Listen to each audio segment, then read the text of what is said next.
Hammaga salom, mening ismim Bobur. Yaqinda bitta mashhur bir tarixchi bor, Ahmet Anapali degan, Turkiyada. Shunga bitta savol berdi-da, aytdiki, "Xo'jam" dedi. "Siz" dedi, "qaysi davrda yashashni istardingiz?" dedi.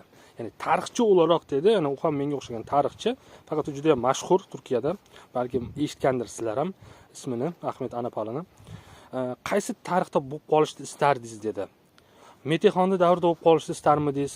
Fatih Sulton Mehmet bilan Istanbul aligisida, ya'ni Konstantinopol aligisida fathida bo'lishni istarmidingiz? Sulton Sulaymon bilan Belgrad fathida bo'lishni istarmidingiz? Yo bo'lmasa Yavuz Sulton Selim bilan Misr safarida bo'lishni istarmidingiz? Deganda haligi odam bitta zo'r javob berdi-da. Dediki, "O'rtoqlar" dedi. "Men" dedi, "tarixchi o'laroq ruchkada yozyapman" dedi. "Men" dedi, "sveti bor, elektrigi bor uyda o'tiribman" dedi.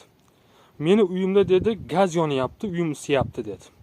"Endi" dedi, "men" dedi, "boshqa davrga o'tib, buni yeriga, ruchkani yeriga pat bilan yozish, yo bo'lmasa svetni yeriga sham yoqish, yo bo'lmasa gazni yeriga o'tin yoqish, ko'mir yoqish kabi istagim yo'q" dedi.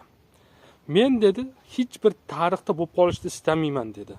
"Men" dedi, "tariximdan faxrlanaman" dedi, "lekin" dedi, "men hozirdan mana shu yashab turgan hayotimni yaxshi ko'raman" dedi. "Ha, kelajakda istaysanmi" degan savolingga "men kelajakda nima bo'lishini bilmayman" dedi. Shuning uchun kelajagimiz hozirgidan rivojlangan, yanada yuksak bo'lgan yaxshi hayot bo'lishini istayman dedi. Bu demoqchi bo'lganim nima? Bizda haligi odamlar bor. "Voy, men Temur davrida bo'lib qolsaydim, voy, men payg'ambarimning davrida bo'lib qolsaydim" deydigan haligi tovuq miyalar. Xo'p, sizlar payg'ambar davriga borib nima qilasizlar? Ko'rtlaringni artaman desalaring bo'lmaga yo'q. Kessang bor, tosh bor, toshga artasizlar. U toshni bunday olib chiqib qo'yasizlarda, oftobda quritib, keyingi safar bu tarafini artasizlar. Shundaymi? Ya'ni o'sha hayotni yasha olasizlarmi? Hech qaysing yasha olmaysan, hech biring. Yo uyingda o'tin bilan istasanmi? Mana istasan o'tin bilan. Yo bo'lmasam sveting o'chib qolsa, sham yoqib, "Ha, mayli, endi svet kerak emas, svet uzib tashaver" deysanmi? Mana deysan. Shunday ekan, biz hozir yashab turgan davrimizga alhamdulillah deyishimiz kerak. Xudoga shukr deyishimiz kerak. Tushunyapsizlarmi? U haligi o'tmishni istab o'tmishga qarab intilish noto'g'ri. Chunki realniy hayotga olib qaraganda hech qaysing tarixda o'sha davrga borib yasha olmaysan.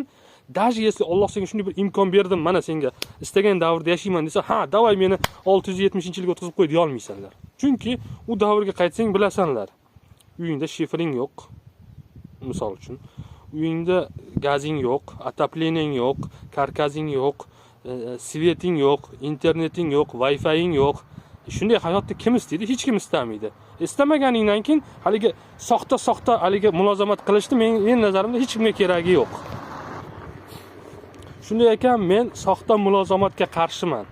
Men realniy hayotni yaxshi ko'radigan, bu hayotda bir marta yashaymiz, unutmanglar. Bir marta yashaydigan hayotda kayf qilib, birovning ko'ngliga ozor bermasdan, bir haligi xushchaqchaq bo'lib yashash tarafdoriman.